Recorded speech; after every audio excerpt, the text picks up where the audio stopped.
This is the Elm Circle neighborhood of North Fargo. It's Saturday, March 28th. It appears the river has crested and we're in maintenance mode, so it'll stay up for several days now. But I think things are okay. There's about 15 houses here that are on a peninsula that goes out into the river, or sort of like a peninsula. And we built a 1,300-foot sandbag dike around about 10 of these houses, and it connects with city dikes on either side. These gizmos are called Hescos. You can see that they're filled up with sand. My daughter is in Afghanistan, has the same things around her right now. There's a bridge here, the 12th Avenue North Bridge, that goes over into Minnesota. Those houses are in Minnesota, and that bridge is completely underwater. First houses here are a little bit higher. My house is the red house there, and you can see the dike. I'm standing on the river side of it up here. Things start to get a little more interesting here. This is our house once again.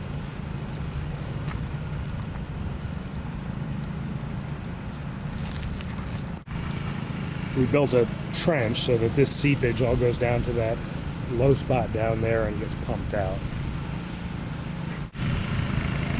A little less fence than there used to be.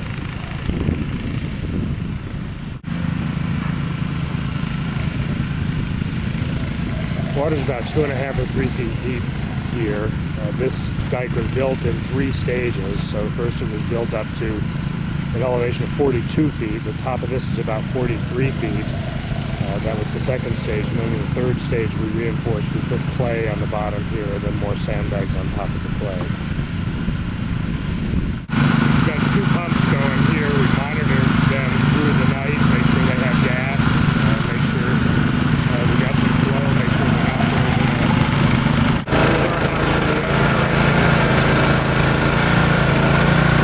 So this is looking south, which is actually upstream.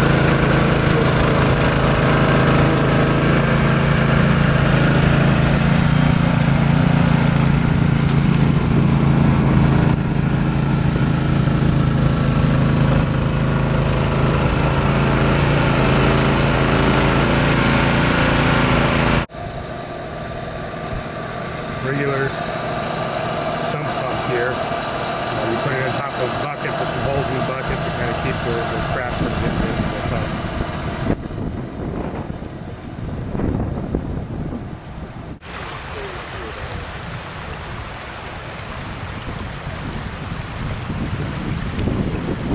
The channel is out beyond those far trees, and that's where it's flowing the fastest.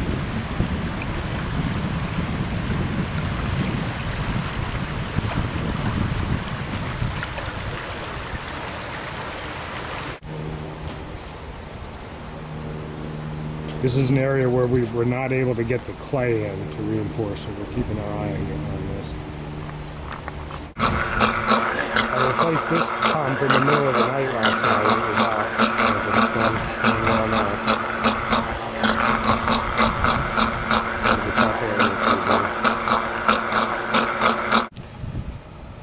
me. This is where our sandbag dike ends, right into that garage there, and then it starts clay on the other side. I'll show you that.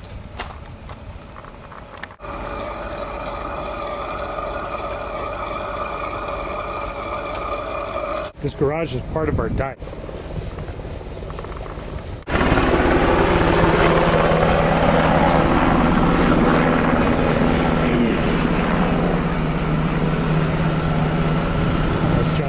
On the top of the clay dike there. He's pumping out over there. He's an architect who lives over here. Here, John just called me over to show me some air underneath the ice here, which is good news.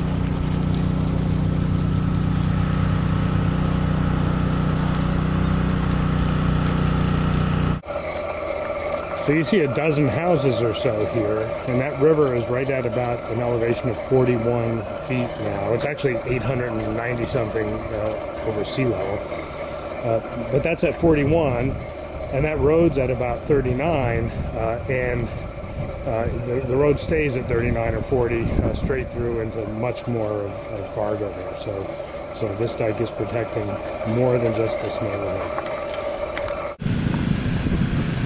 With everything so calm and tranquil here now. It's hard to get a sense of just how massive an effort this has been. But really, when you compare this, a flood, to other natural disasters, this has really been mostly about protecting property and not lives. But there's another way that a flood differs from other natural disasters, and that is that this dike is only as good as the neighbor's dike. It's only as good as the next neighbor's dike, and it's really, made the community really work together quite a lot. This community has done an amazing job. Many hundreds and hundreds of volunteers that came in and carrying these sandbags, and they did an amazing job. I was the coordinator with the city, and the city did an amazing job.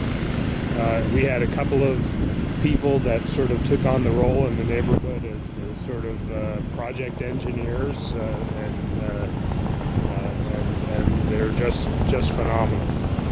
So things are looking okay right now.